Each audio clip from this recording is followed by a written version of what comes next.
ये काम खड़े हो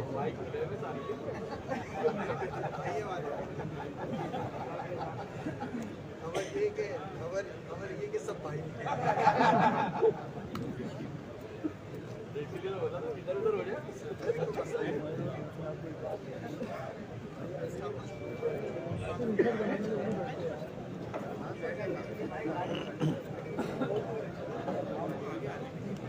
आ गए ये लोग गलत खड़े हैं ना, वो आएंगे नहीं।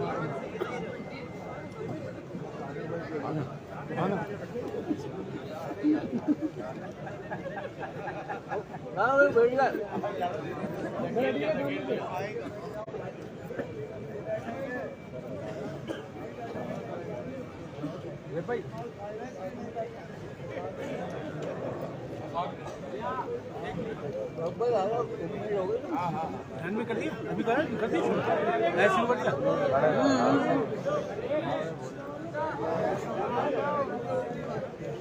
पीछे वालों को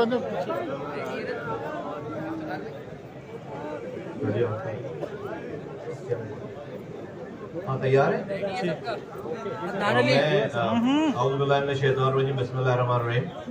मैं पहले एमकेएम पाकिस्तान के कन्वीनर जनाब आलम महमूद सिद्दीकी साहब को वेलकम कहते हुए इनको मैं रिक्वेस्ट करता हूं कि ये आपसे गुफ्तगू फरमाएं। बहुत बहुत शुक्रिया। अस्सलाम वालेकुम। सबसे पहले तो मैं मुस्तफ़ा भाई और अनीस भाई और उनकी टीम का शुक्रिया अदा करना चाहता हूं कि जिस मोहब्बत के साथ हमारे आने के इस मरहले को जो मोहब्बतें इस वक्त हमें रिसीव करने के लिए और यहाँ पर मौजूदगी में हुई है, ये मेरा ख्याल है बहुत अहम हम सब के लिए और इस शहर के लिए बड़े अहम मोड़ साबित हो सकती है। और दूसरी बात ये है कि वक्त होता है हर चीज़ का, और ये वक्त आ गया है कि हम सब लोग अपनी अपनी सियासी ज़रूरियात और शनाख्त से उभर कर एक ऐसी मुश्तरका जद्दोजहद, एक मुश्तरका नुक्ते पर मुत्तहिद होने का वक्त है। कराची और सिंध के शहरी इलाके, ख़ासतौर पर कराची, जिसकी मईशत के साथ पाकिस्तान की मईशत है और जिसकी कराची का अमन ही पूरे पाकिस्तान का अमन है, कराची की मईशत से इस मुल्क की मईशत जुड़ी हुई है और बका और इस्तेहकाम के लिए भी इस शहर का अमन बहुत ज़रूरी है। तो हमने अब जो बल्दियाती इंतखाबात आ रहे हैं, हम सब चाहते हैं कि कराची में और सिंध के शहरी इलाकों में, बल्कि पूरे पाकिस्तान में थर्ड टियर ऑफ गवर्नमेंट जो है, बल्दियाती इंतखाबात, जो बुनियादी जमहूरियत है, उसकी सबसे ज्यादा जरूरत है। बल्कि इसमें लेजिस्लेशन की जरूरत है कि जब तक मुल्क में बुनियादी जमहूरियत ना हो, आम इंतखाबात कराने मुमकिन ना हो। इसके लिए इंतखाबात होने हैं और जल्द से जल्द इंतखाबात होने चाहिए, लेकिन वो इंतखाबात होने चाहिए। अगर आपने डिलिमिटेशन के जरिए, मर्दमशुमारी के, जाली मर्दमशुमारी के जरिए, जाली वोटर लिस्ट के जरिए, जाली हल्का बंदियों के जरिए इंतखाबात के नताइज को कोई भी नहीं मानेगा और फिर इस बात का खतरा भी मौजूद रहेगा कि जिनके पास वसाइल है, जिनके पास इंतजामिया है और जिनके पास तसलसल के साथ इस सूबे का इख्तियार और इख्तिदार रहा है, वो नताइज पर असरअंदाज हो सकते हैं। तो मैं इसी रिक्वेस्ट के साथ आया था और बाकी तमाम कराची के स्टेक होल्डर्स को भी, तमाम सियासी जमातों को भी, सिंध के शहरी इलाकों के और यहाँ पर बसने वाले तमाम ही लिसानी इकाइयों को, तमाम ही पूरे मुल्क के हर इलाके के लोगों की रिप्रेजेंटेशन इस शहर में है।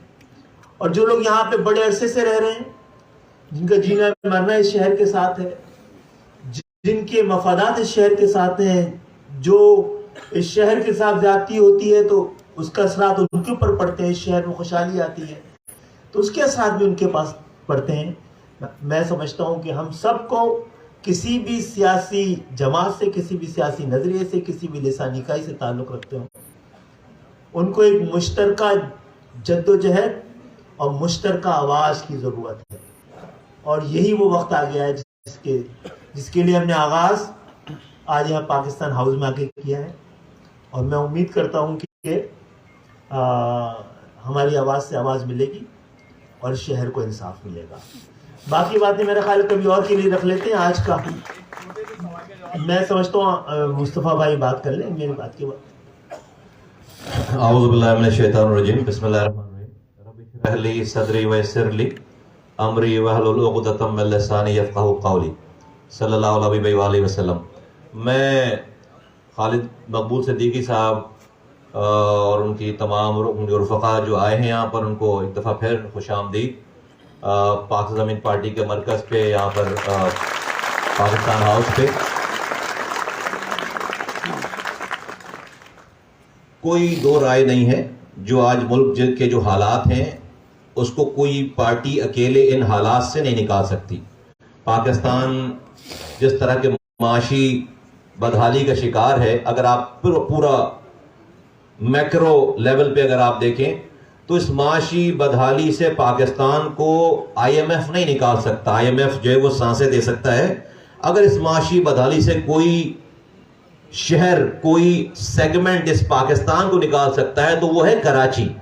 और अगर कराची को अगर आपने इस तरह के इक़दामात से नज़रअंदाज करके अपने सियासी मकासद को हासिल करने के लिए यहाँ पर आप एक तरह से कब्जा करने, उसको कॉन्कर करने की अगर आप कोशिश करेंगे तो उससे सिर्फ हमारा नुकसान नहीं होगा। हम तो बर्दाश्त कर रहे हैं, आवाजें उठा रहे हैं, हर कोई अपने अपनी सतह पर अपने अपने तरीके से बात कर रहा है। हमने भी 7 सालों में कोई ऐसा मसला नहीं है जिसके ऊपर नई आवाज उठाई हो, बात की। लेकिन अगर ये कराची तबाह हो रहा है, आप इसको पीने का पानी दे नहीं रहे, सीवरेज का निजाम, पीने का पानी घर पे आता नहीं है, सीवरेज का पानी घर से बाहर जाता नहीं है, कचरा आप इसका उठा नहीं रहे, 2.5 लाख नौकरियां दी, एक नौकरी इस शहर की हैदराबाद के लोगों को नहीं है। पहले कोटा सिस्टम के ऊपर जो है वो हम रोना रोते थे, अब उस कोटे पे भी आप हमें कोटा नहीं देते, या उस कोटे पे भी जो है वो जाली डोमिसाइल बनाकर यहाँ के शहर वालों का कोटा जो है। और उसमें जब मैं शहर की बात करता हूँ, सिर्फ मुहाजिर इससे मुतासर नहीं हो रहा, इस शहर में रहने वाला पख्तून मुतासर हो रहा है, इस शहर में रहने वाला सिंधी, पंजाबी, बलोच सब मुतासर हो रहे हैं। तो कराची पाकिस्तान है और मैं समझता हूं कि इसकी आबियारी करना सिर्फ कराची वालों की नहीं, इसको तंदुरुस्त रखना सारे पाकिस्तान के स्टेक होल्डर्स की जरूरत है। और जो इकदाम अभी हो रहे हैं कि क्या अजीब ही मजाक है कि एक हल्का यूनियन काउंसिल 30,000 लोगों पे है और एक जो है वो 80,000 लोगों पर है, 110,000 लोगों पर है। ये तो ठीक बात नहीं है, कहीं से भी ठीक बात नहीं है। तो हमें इस पे दो राय हो नहीं सकती। और मैं हमेशा से कहता रहा हूं 7-8 सालों से कि भाई इस कराची के इश्यूज के ऊपर कोई भी आवाज उठाएगा, हमारी अनकंडीशनल सबके साथ जो है वो सपोर्ट है। और हमने इसका मुजाहरा पहले भी किया है। ये बड़ी खुशाइंद बात है कि MQM पाकिस्तान के सरबराह कन्वीनर अपनी टीम के साथ आए हैं, बात की है, इन्होंने इनिशिएटिव लिया है। हम इसका पॉजिटिव इंशाल्लाह ताला इसका रिस्पॉन्स करेंगे, जवाब देंगे। और अपना जो हमारा हिस्सा है शहर के लिए, इस मुल्क के लिए, हम उसको उस हिस्से को डालने में कहीं से भी पीछे नहीं रहेंगे। मैं एक बात यहां से कहना चाहता हूं पाकिस्तान के तमाम स्टेक होल्डर्स को कि यहां पर जिस तरह का तसल्लुत है उस तसल्लुत से रोका जाए, पार्टीज को रोका जाए, जमातों को रोका जाए, सिंध की हुकूमत को रोका जाए, इंसाफ फराम। आज अगर सिंध की हुकूमत जो है वो इंसाफ फराम करे, सही बात करे, हम उसको जो है वो वेलकम करेंगे, अच्छी बात करेंगे। लेकिन अगर इस तरह का रवैया रहा तो ये कोई मकबूजा शहर नहीं है जिसको जो है वो कब्जा करने की इसके ऊपर बात हो। तो मैं समझता हूं कि इस मामले में हम सब लोग जो है वो इसमें कोई दो राय नहीं है, हम एक हैं, हमें समझ में आती है ये वाली बात। और इंशाल्लाह ताला इस शहर के लोगों के लिए और इस सूबे के लोगों के लिए, इस मुल्क के लिए हम इज्तिमाई तौर पर जो भी फायदे की बात होगी हम वो बात करेंगे। पाक ज़मीन पार्टी, मैंने, मुस्तफ़ा कमाल ने, मेरी पार्टी ने पहले भी जाती मफादात के लिए कोई काम नहीं किया, और आज भी हम जाती मफादात जात से अलग हटकर, ऊपर हटकर हम कौमी इज्तिमाई मफादात के लिए मुश्किल से मुश्किल फैसले करने पड़े तो करेंगे इंशाअल्लाह ताला। आपका तो बहुत शुक्रिया। ये बताइएगा, आप यहाँ पर आए हैं, आपने मुस्तफा कमाल उनकी पार्टी को सिर्फ एहतजाज के लिए दावत दी है या आप एमक्यू में शमूलियत का ऐलान? बाकी दावतें पहले दे चुके हैं और 5 साल से दे रहे हैं और एक सियासी जमात है, इनको अपना फैसला करना है। आपने भी दावत दी है इनको आने की? जी अभी देता हुआ आया हूँ, वहाँ के कारकुनों के इजलास में भी देता हुआ आया हूँ। भाई ये सवाल है आपसे, आप ये फरमाइएगा। तो ये दावत आपके जरिए दोबारा इन तक पहुँच रही है और आज अभी कारकुनों के इजलास में तमाम कारकुनों ने इसको वेलकम कहा है। हम कह के आए हैं कि तमाम ही लोगों को जद्दोजहद में शामिल होना है। जो शाना बशाना चलना चाहते हैं वो शाना बशाना चले, जो शामिल होकर चलना चाहते हैं तो इससे बड़ी बात नहीं हो सकती। आप और मुस्तफा कमाल साहब जब मिल रहे, करीब आ रहे हैं, तो पीटीआई जमात इस्लामी परेशान हो गई है। मुल्क दुश्मन अनासिर और मां सिंधु देश के जो ख्वाब देखने वाले वो परेशान हो गए। अब आगाज हो गया है मोहब्बत भाईचारगी का। आगे कब बढ़ना है? महाजिर कौम और खासतौर दानिश्वर जो हसन निसार साहब है वो कह रहे खुश आइंद है ये इत्तेहाद, कब आगे जाएंगे? जी मैं तो आगे आ गया हूँ, मैं आगे आ गया, इंतजार करेंगे मुस्तफा भाई का।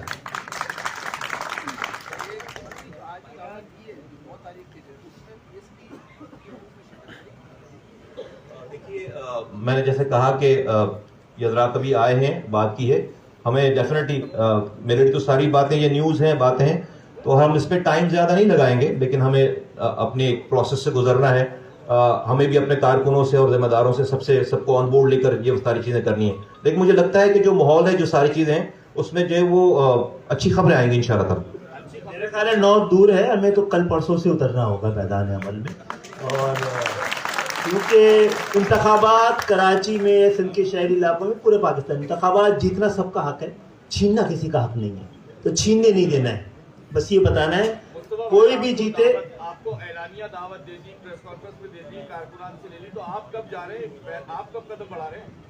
सुहेल भाई, कारकुनों से खालिद भाई जैसे जनरल के इजलास करके आ रहे हैं ना, अपने कारकुनों से बात करके आ रहे हैं, तो मुझे अभी दावत मिली है, तो मैं भी अपने कारकुनों से बात करके इंशाल्लाह ताला इसी तरह चले जाएंगे जब कारकुनों इजलास देते हैं।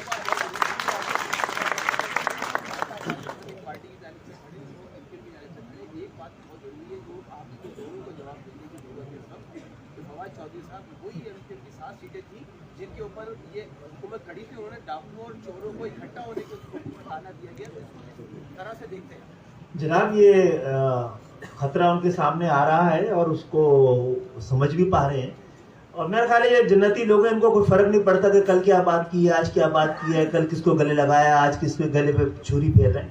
तो मैं समझता हूँ शायद हम लोगों ने ये नहीं किया ना, हमें करना चाहिए। हमारी ही जिम्मेदारी है कि पाकिस्तान की सियासत को तहजीब भी सिखाई जाए और इक़दार भी बताई जाए। भाई आप 15 जनवरी को शेड्यूल है, चल रही थी, कल तक भी चली है, उसमें क्या चीज रुकावट बन रही है? पाकिस्तान पीपल्स पार्टी आपसे क्या बता रही है, आपको क्या वजह बता रही है? देखिए उनकी बहुत सारी वजूहात हैं। मैं समझता हूँ रुकावट सिर्फ हमारे दरमियान नियतों की हो सकती है, वरना रास्ता तो निकल सकता है। हम एक साथ जद्दोजहद करने की बात कर रहे हैं, अभी बिल्कुल 15 जनवरी को शेड्यूल है, इंतखाबात करीब है, तो आप नहीं समझते इंतखाबात में अगर एक साथ जद्दोजहद की जाए तो वो असल जवाब होगा? असल काम ही करना यह है कि हमें इंतखाबात कोई अगर जीत सकता है तो रोकना नहीं है, हमें छीनने नहीं देना है। इसीलिए आए हम मिलकर कराची के मैंडेट को छीनने ना दें, उसमें फिर हम तय कर लेंगे कैसे करना है। शुक्रिया बहुत बहुत। भाई सामने से हटिए, भाई सामने से हट जाओ।